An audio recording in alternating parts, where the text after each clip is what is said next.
Hello. Oh, the lights come on automatically. Doesn't seem to make much difference. We have just played Barrage, a board deck and dice first play. This is the 3D map. I almost said beautiful. It is when you look at it from above. Looking at the corners, however, but that's probably Chris not being a perfectionist. So this is 2-player. Worked well, 2-player. I thought it will be a hell of a knife fight with more. So basically, the bit to kind of grasp is you want to get producing energy as quickly as possible. So to do that, you can use your dams or a neutral dam and your powerhouses. The conduit does not have to be yours. So what we think I've done in this game is that I quickly got a conduit there and just got a little system here, and then because water doesn't get used up, it comes out and flows down. I thought, now if I go through there and build a dam there, I'm going to have water stored up from my first usage that I can use again. Helpfully, my industry power let me take a second production action, and that was really good for me. It didn't get any bonuses, but it just meant that I could for the first 3 rounds, certainly get the 6 point. I was up 12 points basically by doing that on you, wasn't I? One more because you didn't score on the first 2. So first 2, yeah. So up 16 points basically. Yeah. And the final gap was just under 30. But that was because I grasped the relationship between the buildings better, definitely, and then poorly explained it on purpose. So the main bulk, apart from the puzzle of the map, is this worker placement phase. You have a map with all these buildings on, which are going to give you income or upgrades for the powerhouses. I built all my conduits just to get the 7-point bonus twice at the end. That was another 14 points because I built that in the last round. No, we didn't get income, so it was only 7 points. So I wish I built that second to last round. And I just slammed that out as cheap as I can because their cost is dependent on where you put it. So you've got a bit of that on your map. And then when you build stuff, your resources you're using are these, which are really, really tiny. They kind of need to be, though, to fit in the wheel. Yeah, it's not the best. So they go in the wheel and you spin it round, but you build immediately. It just means that your guys are kind of working on it, I guess, for a certain amount of time. And you can speed that up as you go by taking various, again, worker placement actions. There's very few actions which cost only 1 worker, and we definitely got smart about snagging those. I got so used to producing energy by myself that I got caught short when you started going up there because I was taking my time. I was getting a few contracts that I'd like to achieve and that I knew I could because I knew my numbers by then. And then I was like, I'll go up there. He's not going to go up there. He can't go up there because he can't use it. And you had got a couple on where you set up to steal from me, but again, you didn't quite do it right because it was my conduit. And I'd had to pay out more than and you didn't have enough money to pay for all the water. So you could have taken 1, but it would end up in my other one anyway. So it just wasn't worth it in the end. But I will say, once you started cracking power out, you caught up quite quickly at one point. And I think it was just the fact that the bonuses on the boards are different as well, which we didn't realise until halfway through. Money wasn't an issue for me, was more of an issue for yourself. So I think that was it. It was pipeline-esque in your first game, where if you struggle in the first round, it can be a bit difficult to get going. But I would say this is perhaps more difficult to get going because you can't get loans. And what you need to do is a bit more complex. Like in pipeline, you just get the oil and you shove it through. The complexity comes through the additions on top of that. This, what you need to do is quite straightforward. The complexity comes from getting your initial network going. And being efficient with it as well. Yeah, and I don't think I was particularly efficient. No, I think there's a lot of room for improvement. With yeah. And also the thing is you getting, well, not you, sorry, but getting these.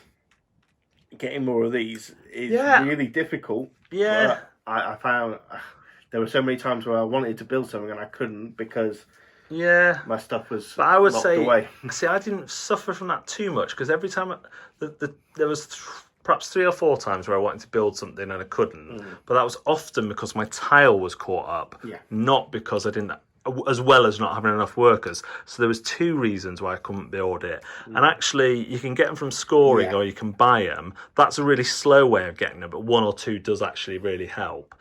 But if you get your upgrades up, so you're spinning it at the end of every round, at the start of every round as well, it wasn't too bad. I think that could be a bit of someone could go all in on these, and actually by the time they've got them, you've already built loads. Yeah. So I think there's a balance there, definitely. Yeah. This famously had component issues. These are the two best boards. I had one occasion of something slipping under. I was aware of it. I mean, as long as you don't spin them too fast, they're okay. It's a shame they're not as good as they were advertised to be. The water drops are terrible. They already admitted that. I'm glad they put the thicker tiles in. I would have those other tiles were. I want to say a rude word. This board, I really like that it is cut, dual layered.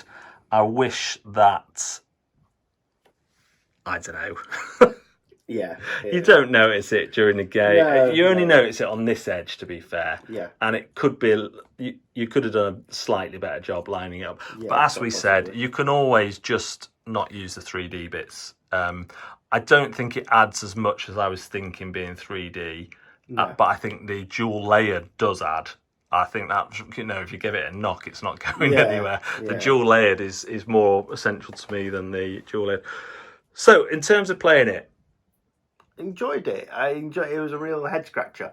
It took me a long while just to find. It took me too long, essentially, to find the right way to do things. You getting onto this neutral down, which is random set out in the game, you getting onto that early was huge. Yeah, and you kind of thought, I'll put one up there then, but stop it. That would only stop one at a time. So I just kept loading up the headland with more water, happy to wait because it's going to flow down eventually, and that actually gave me more time to build and use it. I definitely grokked the flow of the water through the machine, I think. There's a lot of stuff, to randomise. There's lots of little bits that can be added to the game. There's the expansion. We didn't, we hardly went through any of these contracts, really.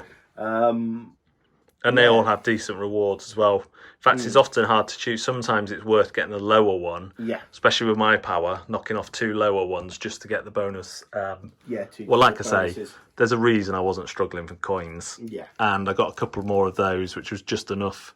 And one of the best ones for me was being able to put a conduit out at 4 cost. Well, that's it. That was because that would have cost me 8 machinery. So that's maybe why I didn't feel the pinch a little bit. Yeah.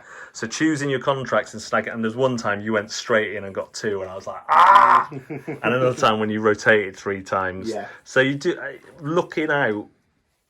There is more interaction than your usual worker placement because of the aggressiveness of this map. In 2 players, you're not going to feel that aggressiveness too much. No. In more, I think you're going to just have to suck it up that you're going to have to be paying people and giving them victory points to use their conduits. But thankfully, it's not a case of they like conduit can send water back up slightly and stuff like that. You really have to follow the pipes. But that's all clearly done.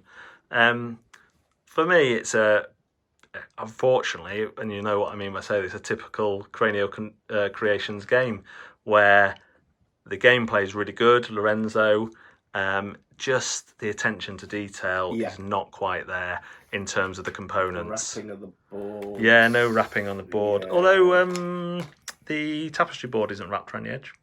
But that's a different material. It's it's curved as well. Yeah.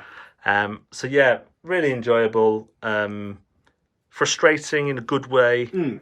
It was those kind of pipeline feelings again, and I'm absolutely sure that just like if my second pipeline game had been my first, I might have hated the game. I'm sure I'm going to have games of this where I just absolutely hate it because I can't get anything going.